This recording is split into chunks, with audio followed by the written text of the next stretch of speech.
মূল আপনাদের কাছে দেখাতে পারবে, যাতে আপনার বাড়ির বেকার ছেলেটা একটা চাকরি পাবে, একটা কাজ পাবে,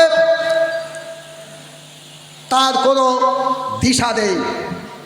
তরুণদের সামনে অনিশ্চিত ভবিষ্যৎ। যারা কিছু করে কোনো কষ্টের সৃষ্টে পড়াশোনাটা করেছিল, কেউ পরীক্ষা দিয়ে পাস করেছিল,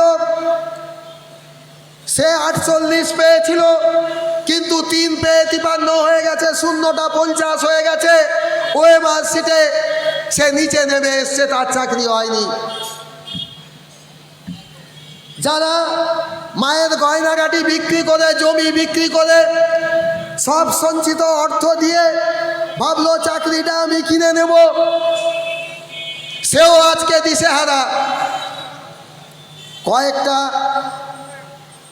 যারা দুর্নীতিগ্রস্ত, ঘুষ দিয়ে চাকরি পেয়েছে, মাত্র কয়েকজনকে বাঁচাতে গিয়ে ইচ্ছাকৃতভাবে যখন পুরো ওএমআর সিট প্রকাশ করলো না, দুর্নীতিগ্রস্তদের তালিকা আলাদা করলো না, যারা সত্যিকারে কষ্ট করে পড়াশোনা করে পরীক্ষা দিয়ে ভালো নম্বর পেয়ে চাকরি পেয়েছিল, তাদেরকে আলাদা করলো না, সবাই এখন অনিশ্চয়তার মুখে আছে।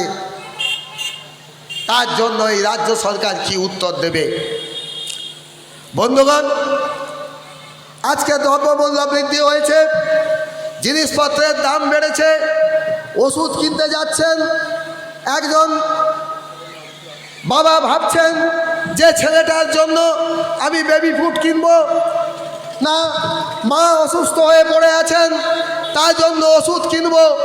আজকে 10 বছরে ওষুধ, বেশ কিছু ওষুধের দাম প্রায় 70 গুণ বেড়েছে। সব জিনিসের দাম বেড়ে গেছে। কার স্বার্থে? তাদের কয়েকটা মিত্র শিল্পপতির জন্য। সারা ভারতের যে রাষ্ট্রায়ত্ত সংস্থাগুলো, সেগুলোকে বেসরকারিকরণের নামে বিক্রি করে দেওয়া হচ্ছে। কয়েকটা শিল্পপতি বড়লোক হয়েছে, আর তাই দিয়ে জিডিপি দেখানো হচ্ছে, জিডিপি বেড়েছে। কিন্তু আসলে গরিব মানুষ যেমন ছিলেন, মধ্যবিত্ত মানুষ গরিব হয়েছেন, গরিব মানুষ আরও গরিব হয়েছেন। এর বিরুদ্ধে আমাদের লড়াই, আপনাদের তার জবাব দিতে হবে 25শে মে। বন্ধুগণ, আমরা বলবো, আজকে পরিষ্কার যে রুটি রুজির প্রশ্ন, জীবন জীবিকার প্রশ্ন, যার কোনো আশা দুটো সরকার সামনে তুলে ধরতে পারছে না, তারা তখন এটা ওটা বলে মিডিয়ার মুখটাকে অন্যদিকে ঘুরিয়ে দিতে চাইছে। কিন্তু আগামী দিনে আপনাদের ভাবতে হবে, আগামী 5 বছর কারা সরকার গড়বে।